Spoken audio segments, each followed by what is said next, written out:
በስመ አብ ወወልድ ወመንፈስ ቅዱስ አሐዱ አምላክ አሜን። ውድ የኢትዮጵያ ኦርቶዶክስ ተዋሕዶ እምነት ተከታዮች በሙሉ እንደምን ከርማችኋል? ዛሬ እንግዲህ ለግንቦት 12 እግዚአብሔር አምላካችን በሰላም በጤና አድርሶናል። እንግዲህ በዚች ቀን ቤተክርስቲያናችን የምትዘክራቸው በዓላቶች አሉ። እነዚህ በዓላቶች እንግዲህ አንድ ባንድ አጠር ባለ መልኩ የምንነጋገር ይሆናል። ከዛ በፊት ግን ሁላችሁም በልዑል እግዚአብሔር ስም የምጠይቃችሁ ቢኖር ምንድነው ሰብስክራይብ፣ ላይክ እንድታረጉን በእግዚአብሔር ስም እጠይቃችኋለሁ። እንግዲህ በዚህ ቀን ከሚከበሩት በዓላቶች ውስጥ ከሚታሰቡ በዓላቶች ውስጥ የመጀመሪያው ሊቀ መላእክት ቅዱስ ሚካኤል ነው። እንግዲህ ቅዱስ ሚካኤል የወሩ በዓል ነው። በመጀመሪያ የመላእክት አለቃ ቅዱስ ሚካኤል እናክብር። እንግዲህ ቅዱስ ሚካኤል ማለት ስሙ ከመ አምላክ ማለት ነው። እንደ እግዚአብሔር ያለ ማን ነው የሚል ትርጉም አለው። ቅዱስ ሚካኤል የእግዚአብሔር ታላቅ ተዋጊ፣ የቤተ ክርስቲያናችን ጠባቂ፣ ነፍሳችን ከክፉ የሚጠብቅ ተአምራት የታወቀ መልአክ ነው። በዚች ቀን በኢየሩሳሌም ወደ ነቢዩ ዕንባቆም ተልኮ ዳንኤል ከአንበሳ ጉድጓድ ሲያድን ታምር ተፈጽሟል። ቅዱስ ሚካኤል ሆይ እኛንም ከዚህ ከጠላት አድነን እያልን ስሙን በጸሎት እንጠራለን ማለት ነው። ሌላው ሁለተኛው በዓል የዓለም መምህር የሆነው የቅዱስ ዮሐንስ አፈወርቅ በዓል ነው። የሚታሰብበት ዕለት ነው። በዚህ ቀን ደግሞ የዓለም መምህር የወርቅ አፍ የተሰጠው ቅዱስ ዮሐንስ አፈወርቅ ይከበራል። በ344 ዓ.ም በአንጾኪያ ወይም በእስክንድርያ ትውልድ ተወለዱ። አባታችን እናታቸው አንቶሲያ ትባላለች።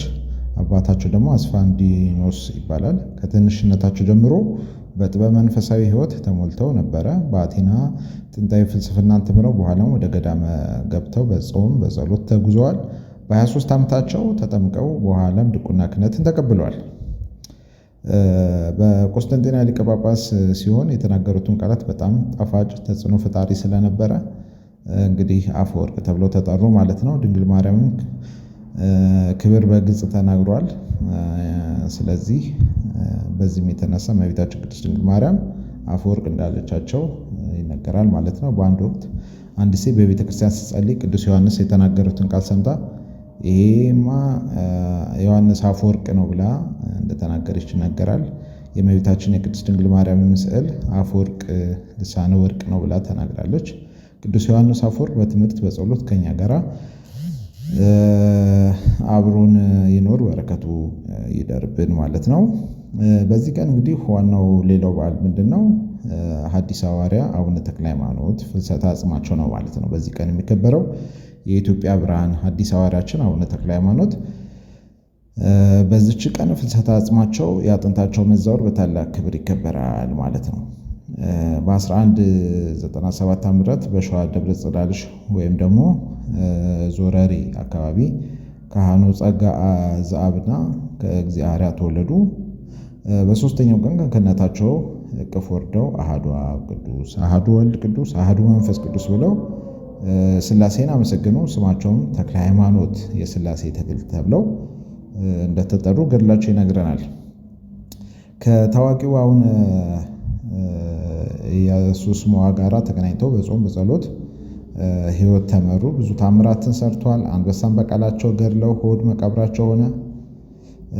በደብረ ሊባኖስ ተቀብረውም 57 ዓመት ቆይተውም በየካቲት 19 ለአባ ሕዝቅያስ ተገልጠው አጽሜን አፍልሰው ብሏቸው ነበረ። በግንቦት 12ም አጽማቸው ፈለሰ። መዓዛው ሽቱ ይሸት ነበረ። መስቀል ተተክሎ ብዙ ታምራት ተፈጽሟል። አቡነ ተክለ ሃይማኖት ሆይ እንግዲህ አባታችን እኛን ልጆቹን ያስቡን ዘንድ በምልጃው በረከቱ እንዳይለዩን እንለምናለን። በረከታቸው ይደርብን።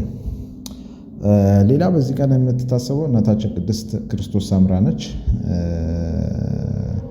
እንግዲህ ክርስቶስ ሰምራ የቃል ኪዳን እናት በመባል ትታወቃለች። በዚች ቀን ቅድስት እናታችን ክርስቶስ ሰምራ ቃል ኪዳን የተቀበለችበት ነው። እንግዲህ እናታችን ቅድስት ክርስቶስ ሰምራ በሸዋ ቡልጋ እንግዲህ ጌዮ ከአባቷ ከደራሲና ኤሌኒ ተወለደች።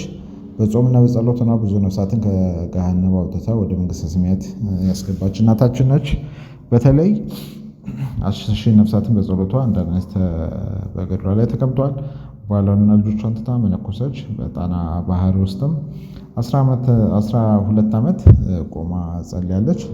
ጌታችንን ተገልጾ 10 አክሊላትን አውርዶላታል። ቅዱስ ሚካኤል፣ ቅዱስ ገብርኤል፣ ቅዱስ ሩፋኤልና እመቤታችን ቅድስት ድንግል ማርያም ረዳት ሆነዋታል ማለት ነው።